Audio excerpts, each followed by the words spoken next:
In this video, I have a lot to cover. I'll go over some lenses and then some simple poses for your Midjourney photos. Now, I am not an expert photographer, but there are at least 10 different lenses that you can use in your prompts. But how does Midjourney interpret them? Do they really matter? I locked in the same prompt with the same seed, only changing the type of lens to see what effect they really have. And stick around until the end of the video to learn about my gift for you. The prompt we're going to be using is Instagram model ocean grunge style unsplash seed number 7832759 purely random. And the first lens we're going to be looking at is fisheye lens. And I wrote the prompt, fisheye lens, shot of an Instagram model. And as you can see in number 1, 2, and 4, it gives a pretty distinct look. Number 3, not so much, but let me show you another example of the same prompt. Same idea here and very similar results. You're going to get this sort of circular distortion to your images. Quite lovely to look at. Now, the reason we're using the same seed is so that we can see what effect certain words have on the prompt. The second lens we're going to look at is narrow lens shot of an Instagram model ocean grunge style unsplash. Now, what did it do? It's kind of hard to tell, very similar to the word close up, but the important thing to note is that it had an effect. It changed the look of the generations, so keep that in mind. The third possibility you could use, wide lens. Is it clear what it did? Not exactly. It zoomed it out a little bit, much different than the word narrow. But because we kept the same seed, we know that it does something different. The fourth lens you could try is anamorphic. Anamorphic lens shot of an Instagram model. Kind of similar to the narrow lens, but do you see how the generations are different? Which means that it's not synonymous with narrow lens. It doesn't give you the same thing. Now here's the first big lesson for you. The next lens I tried was cinema lens. And what do you see here? An actual camera lens in the shot. Not really what we wanted. The same thing happened here for macro lens, as well as a few others. So what can we learn from that, and what can we do to get the effect we were looking for? We're going to negative prompt the words camera lens. --no camera lens will remove that from our scene. So here's cinema lens shot of an Instagram model, no camera lens. What do you think? These are pretty beautiful. Kind of hard to tell what it does, but they're different. Remember, that's important. The next lens you could try is telephoto lens. Not really what we wanted, not what was intended, but still different, so keep that in mind. Here's a lens I love, macro lens. A really close up version of your prompt. Zoomed in on particular details, this works great for a bunch of different subjects. Another lens I absolutely love, tilt shift. Tilt shift lens shot of an Instagram model, and look what it does. It makes it look like they're toys. Tilt shift is a very particular look, and it's very powerful in Midjourney. Like, look at number 4, that looks like a little figurine. So cool. This next lens is rather interesting, certainly unintended, but still cool. Mirror lens shot. Now, a mirror lens is a particular type of lens. It's not going to completely change your photos, but in Midjourney, it does add some sort of mirrored effect, especially in number 2 and number 4 here. So you have to keep that in mind moving forward. How certain words will change your prompt, even if they're not in the intended way. It may be something you're looking for. Another lens type you could try is the zoom lens.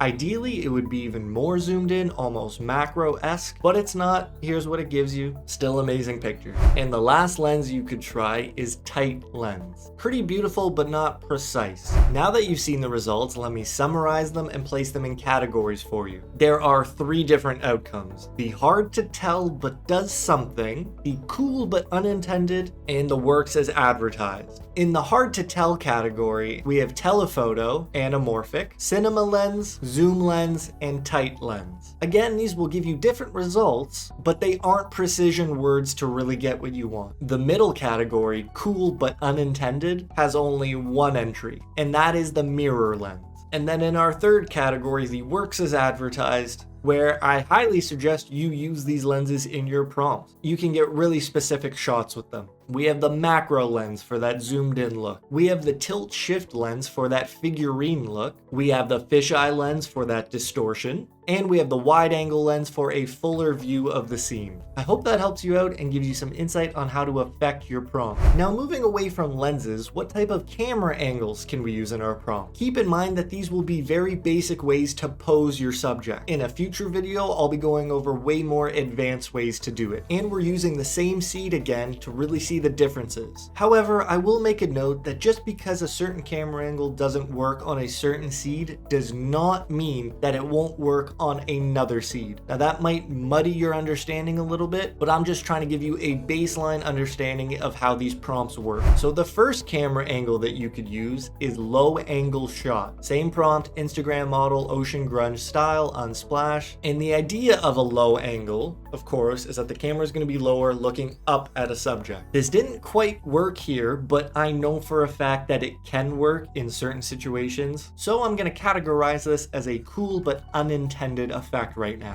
The next angle you could try is the Dutch angle. Now, ideally, you're looking for something tilted a little bit, a little off-centered, off-kilter. These generations did not work out that way, although something is different, so it falls under the hard to tell category. The next angle you could try is the half-length portrait. Now, unfortunately, Midjourney didn't get this one correct. A half-length portrait, of course, is from the hips up. It did not follow that, although something changed, so again, it falls into the hard to tell category. And going from that to our next one, the wide angle shot, very clearly different in a good way. This works as advertised. The subject is smaller in the frame, the shot is zoomed out a little bit, we get to see more of the background, and we get a wider view of the scene. Highly recommend, great camera angle. The next shot also works as intended, the aerial shot. I don't quite know when you'd want to use this, not very focused on the subject, but Midjourney knows what it means. And you know what, just thinking out loud, I bet you could get a similar result with the words drone shot, because that's what this reminds me of, a drone shot of a subject, the aerial shot. And before we move on, I think it's important to point out how extra words could affect some of these camera angles. We saw wide angle, but now if you included the word full body in front of that, you're going to get these even wider shots with the full subject in frame. None of the other prompts have included full body, and I think it's clear how much that will affect your generation. So just understand I'm giving you a very baseline version of all these prompts, whereas you could tinker with them and combine some words together to really expand what is possible. There's definitely too much to go over in one video, or even too much just for one person to understand. Alright, this next angle is definitely a favorite, the close-up shot. Look how well Midjourney understands what you want. Absolutely works as intended.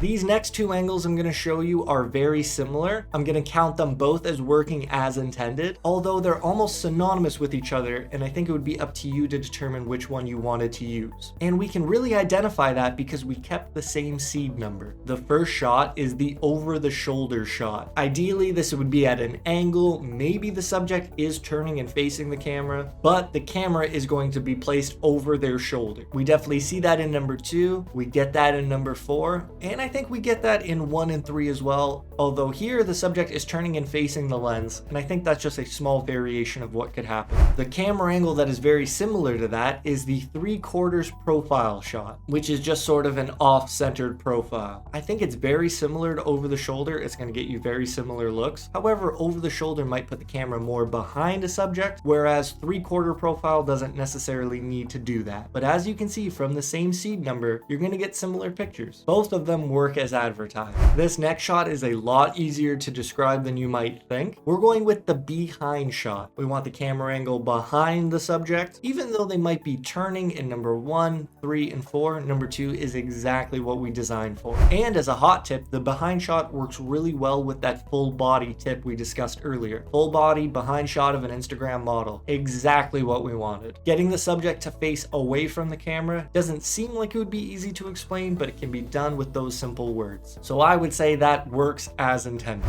This next shot is falling under the do not use category because I do not recommend this at all. It's the satellite view shot. I mean, these pictures are cool. A satellite view is something interesting. It's a much larger aerial shot, mostly directly from above. However, at this point, the subject is not focused on, so maybe use satellite when you're trying to get a landscape photo or something like that, but in terms of camera angles and poses, you're not getting much here. Okay, wait, I need to interrupt because what I just said is not entirely true. Here's the prompt satellite view of an Instagram model, cyber pop style, and look what it did. It gave a very unique look to these photos. From my other experiences, the satellite view gives that traditional zoomed out look, but not always. And I said I don't recommend it. However, just know that the possibility of getting some cool pictures is there. I had to point that out. The truth is all that matters. There are a couple more shots we can look at. Then we can see the full body version of the prompt. And then I'll show you these angles in a different aspect ratio so you can really understand what you could be getting. Here we have the glamour shot. And I would say that this is working as intended. You're going to get a pretty simple portrait, although there's a little more pizzazz to the generation. You're going to get a little bit of extra flair that comes with the word glamour.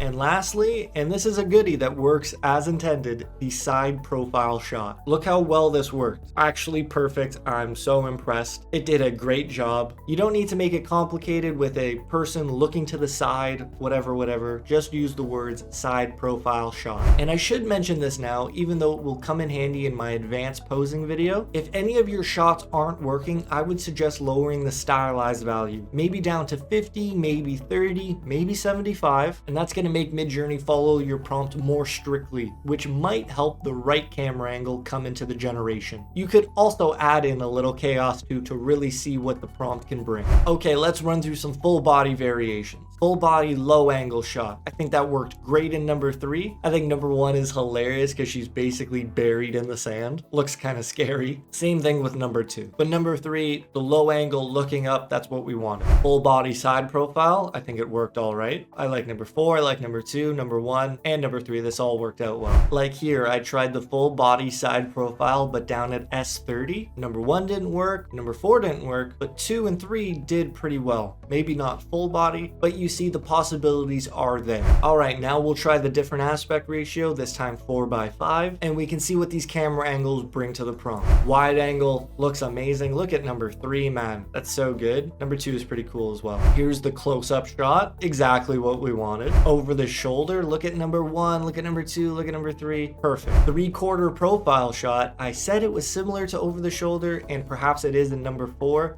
but maybe the big difference is that the subject is more likely to be facing the camera here. Aerial shot, again giving us what we were expecting. Dutch angle, didn't really do anything, hard to tell. Side profile works amazing in number 3 and number 4. Maybe you could argue 1 and 2 are more 3/4 profile, but you know, it's Midjourney version 5. It's a little finicky, it'll only get better. Here's the low angle shot. Hilarious in number 4. She's buried up to her waist. Poor girl. But look at this. Full body low angle shot. Much more of what we were expecting. The camera lower looking up at a subject. Awesome. 1 and 2, great. And then maybe because I have ocean grunge in the prompt, it can do things like put them underwater. Not what you wanted, but still a cool picture. Behind shot works okay. Maybe a little over the shoulder-esque. You see how glamour shot really spices up the photo? Where number 4 is definitely a glamour shot, but it's different than all the others. Satellite view,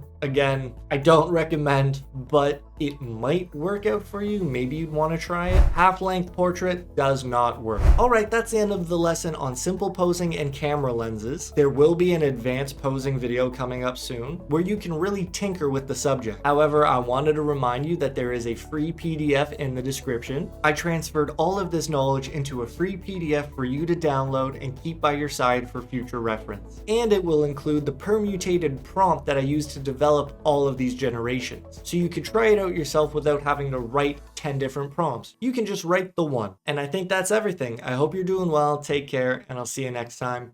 Peace.